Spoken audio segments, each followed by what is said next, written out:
After the isolation of the 900-mile ocean crossing from Galapagos, Venture arrived in Panama Bay to find it crowded with vessels awaiting their turn to transit the Panama Canal.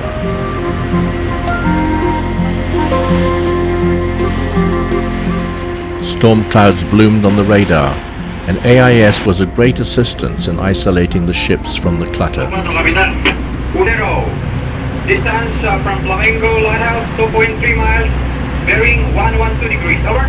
Thank you, standing by, Channel 12. We standing by, Channel 12, boss. To appreciate the Panama Canal, you need to know something of its history. A glance at the map clearly shows its significance to world shipping, especially to the United States. It shortens the distance between New York and Los Angeles by almost 8,000 miles, avoiding the long and treacherous passage around Cape Horn.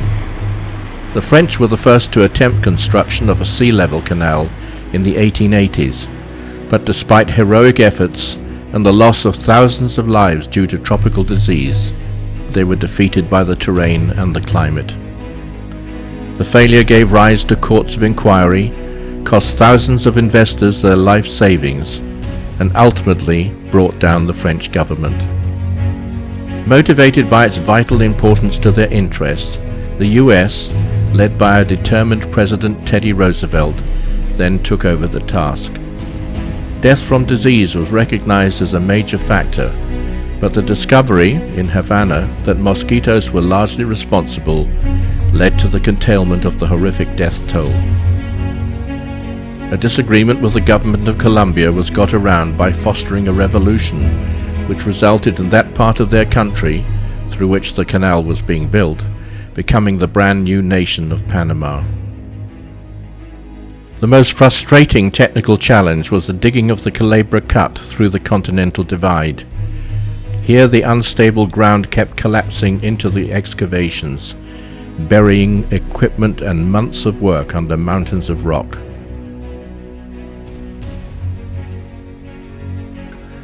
And requiring the removal and disposal of millions more tons of ground than originally planned.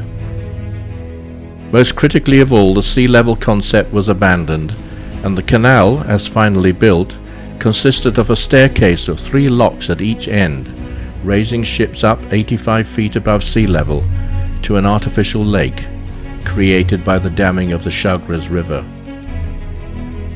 The construction of the locks was in itself a colossal undertaking. Walls as much as 60 feet wide and 80 feet high contain culverts 22 feet in diameter with valves to match. They remained the largest concrete structures ever made until the building of the Hoover Dam 20 years later. Finally, on August 15, 1914, after years of construction and an estimated death toll of over 27,000, a ship named the Ancon became the first to transit the still-to-be-completed waterway. She was soon followed by many others. Today, almost 100 years later, about 40 ships per day move between the Pacific and Atlantic Oceans, taking 8 to 10 hours for the trip. The canal has stood the test of time, handling ships of dimensions inconceivable when the waterway was built. The largest are the Panamax class of vessels, so named because they are the maximum size possible to fit the locks.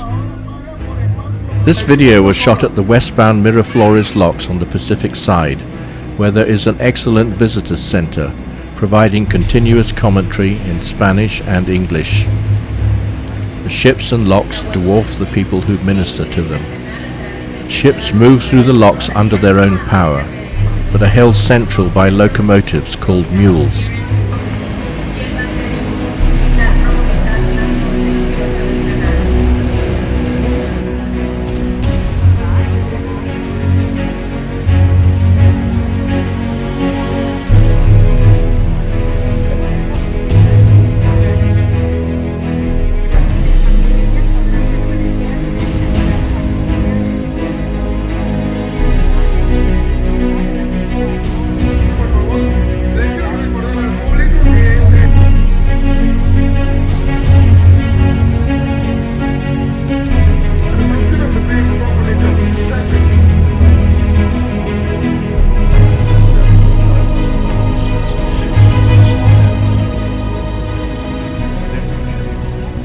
As one ship is secured in the final lock, a second enters the lock above it, and a third can just be seen in the Pedro Miguel locks beyond.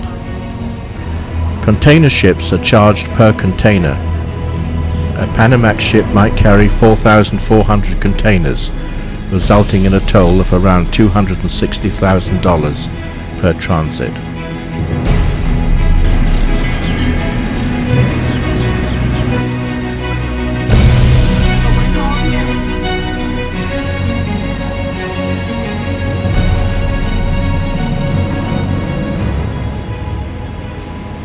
These ships have only about 18 inches of clearance on either side of the hull.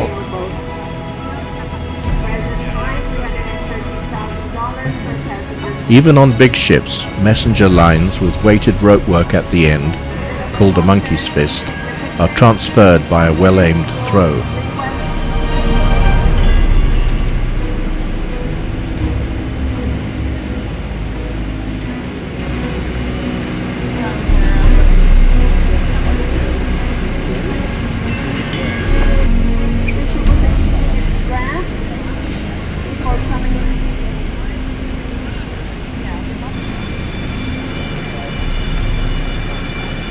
It was now our turn to deprive the local heron from his perch on Venture's pulpit and prepare to make our own transit through this historic waterway.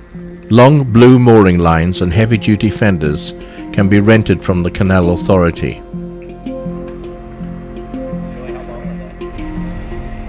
It was raining and the sea choppy as we left the marina.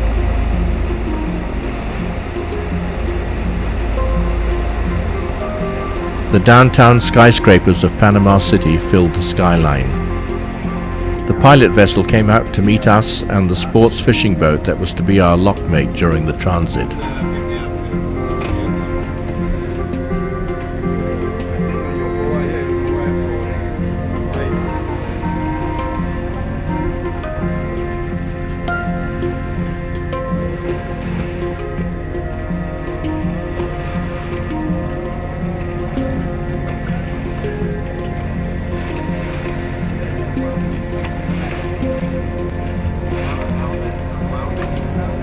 The pilot came aboard Venture.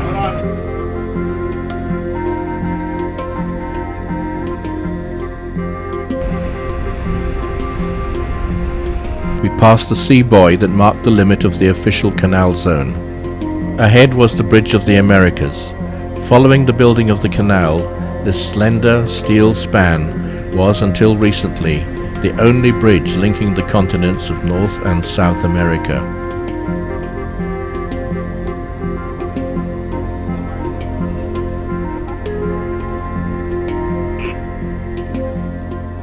We rafted alongside the sports fishing boat. Venture provided the propulsion for the two vessels, and Chris did all the piloting.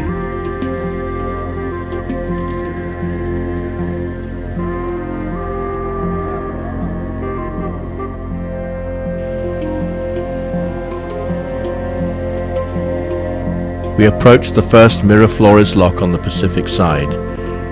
We were sharing the lock with a freighter from Bangkok.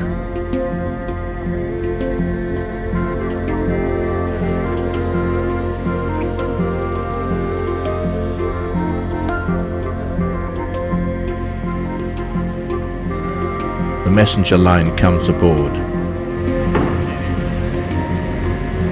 This line is used to pull across the blue mooring lines rented from the Canal Authority. Small boats using this technique are referred to as hand-line transits.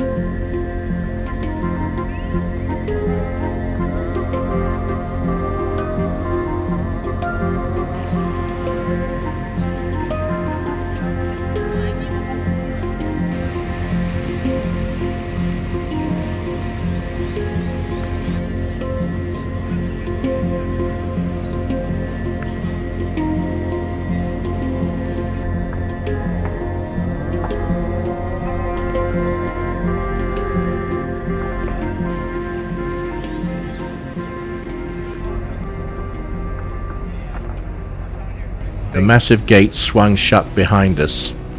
These gates are 6 foot 6 inches thick, 64 feet wide, and 66 feet high. They are hollow and buoyant to reduce the weight on the hinges.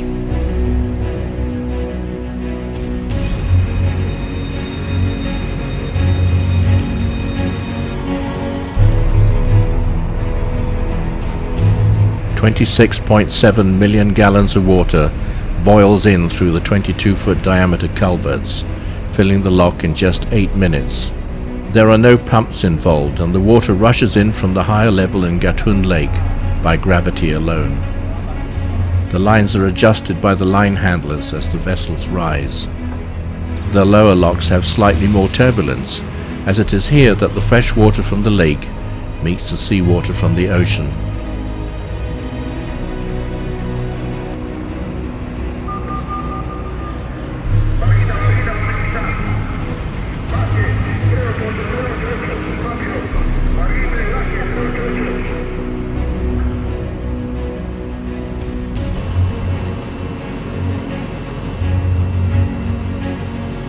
You need to be ready for the prop wash from the ship ahead of you as it gets underway under her own power, while the mules hold her steady in the middle of the chamber.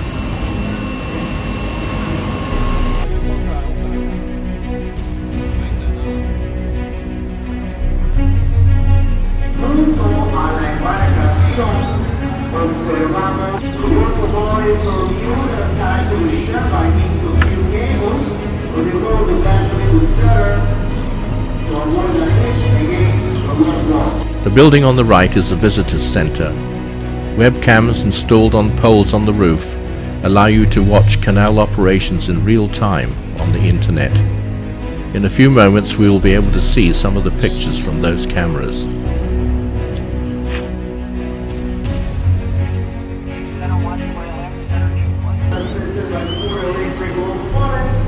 operation size ships require 6 larger vessels might need up to 8.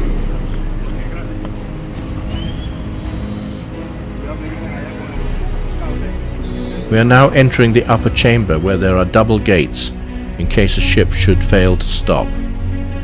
They are also used for maintenance when gates need to be removed.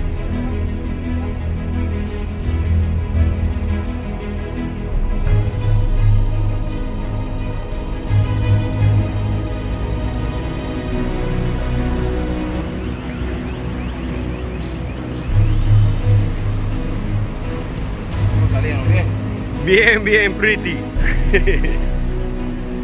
The mules have cogs which engage in the toothed track to prevent them from slipping, and especially to allow them to negotiate the steep transit from one level to another.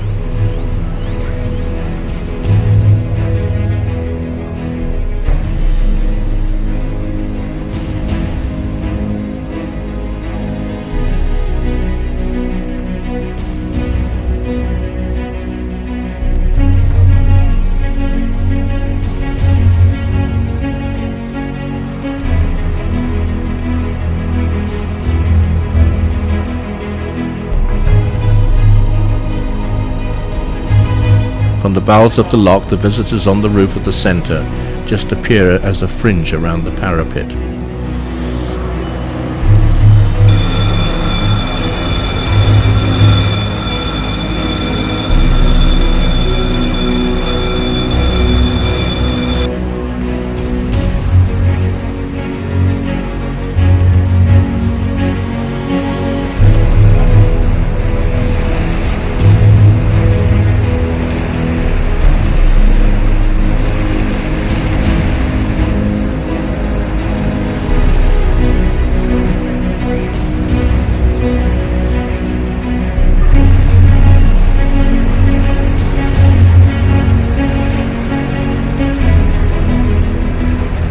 Usually in the morning we see the vessels navigating towards the Caribbean Sea.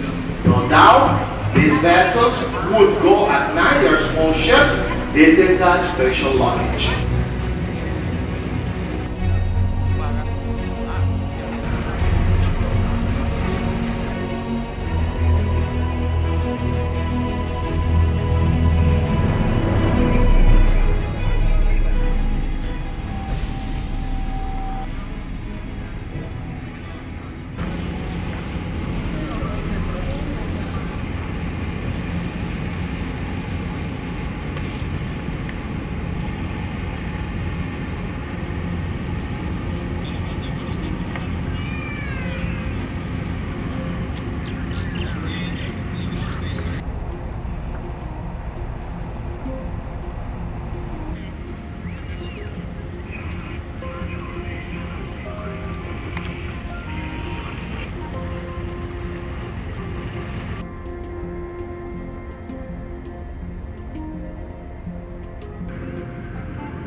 The freighter is stopping here.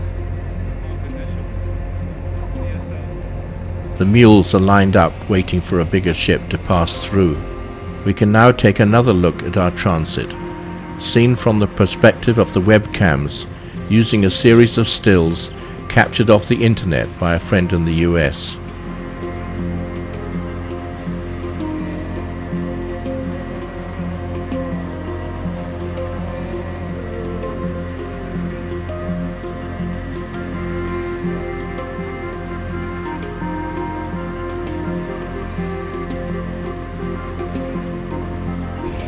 Now 54 feet above sea level, we are leaving the upper Miraflores Lock and proceeding across Miraflores Lake to the Pedro Miguel Lock a short distance away. Most of Panama is still heavily forested, and the government protects the watershed from development. Water is literally the lifeblood of the canal. Each single transit discharges 52 million gallons of fresh water into the ocean.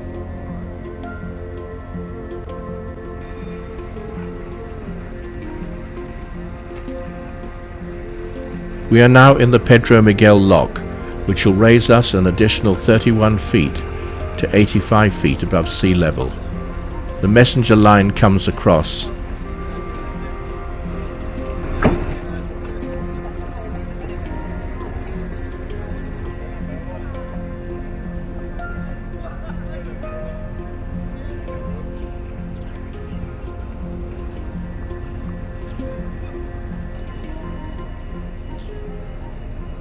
This time we are sharing the chamber with a Canal Authority tug.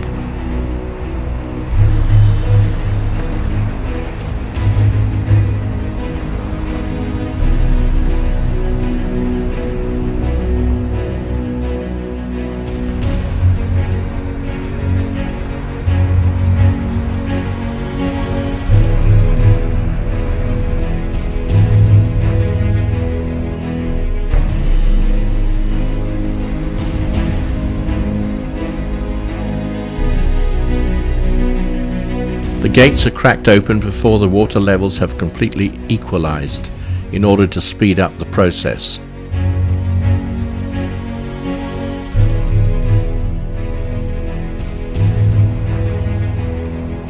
This is an overview of the Pedro Miguel locks.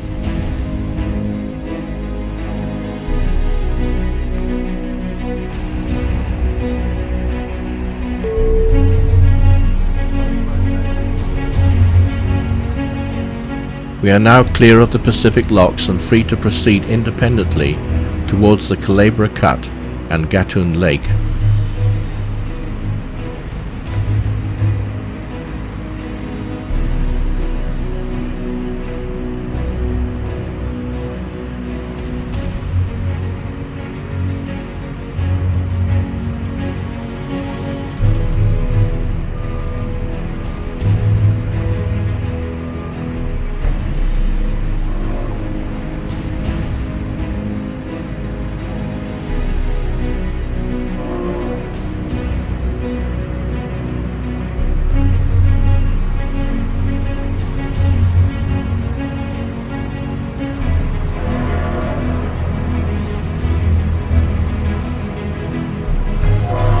The railway, opened in 1855, predates the canal by 60 years and is used to transship containers across the isthmus. Sometimes this is done to lighten a ship to reduce its draft to the limit of 39 feet. The containers would then be reloaded at the other end of the canal.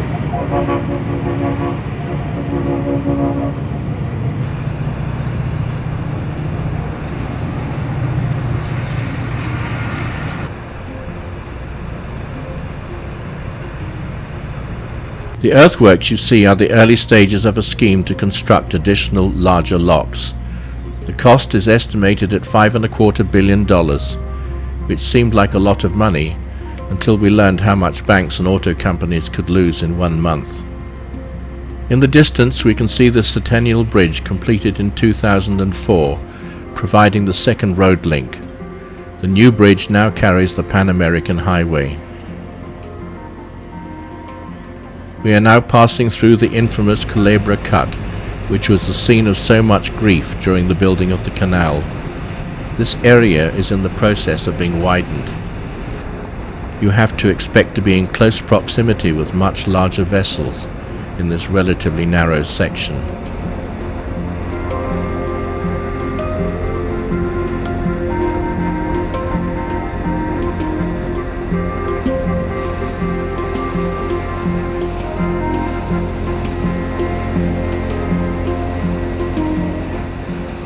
The beacons on the hillside are range markers for ships to line up to the correct transit.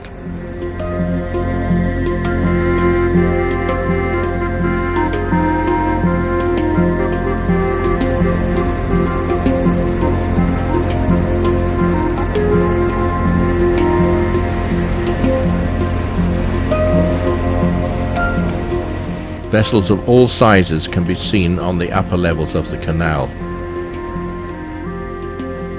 Ahead of us is a large ship from the Yangming shipping line in Taiwan, who have, in the past, carried Fleming yachts on their way from there to the US East Coast through these very same waters. This ugly-looking thing is a car carrier.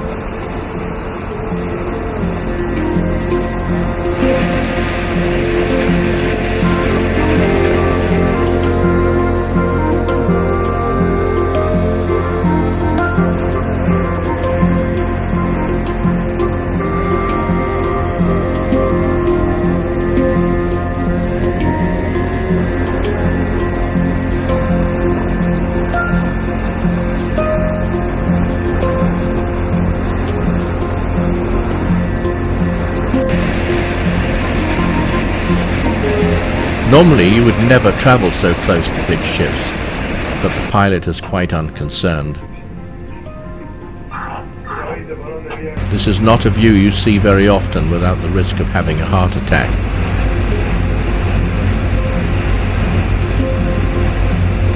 Being a small vessel, we took a shortcut through the Banana Channel.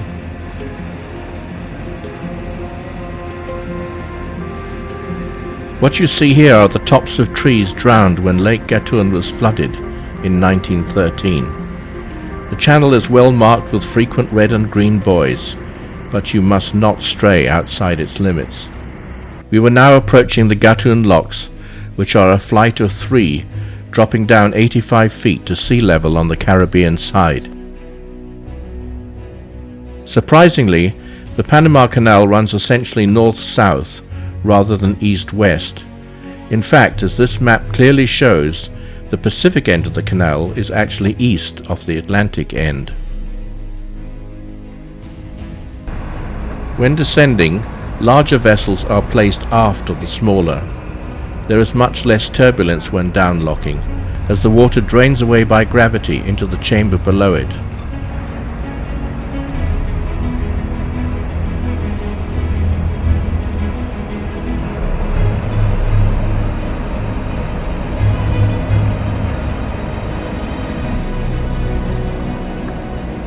The mules are keeping the ship centered and continuing to control it as they descend from one level to the next.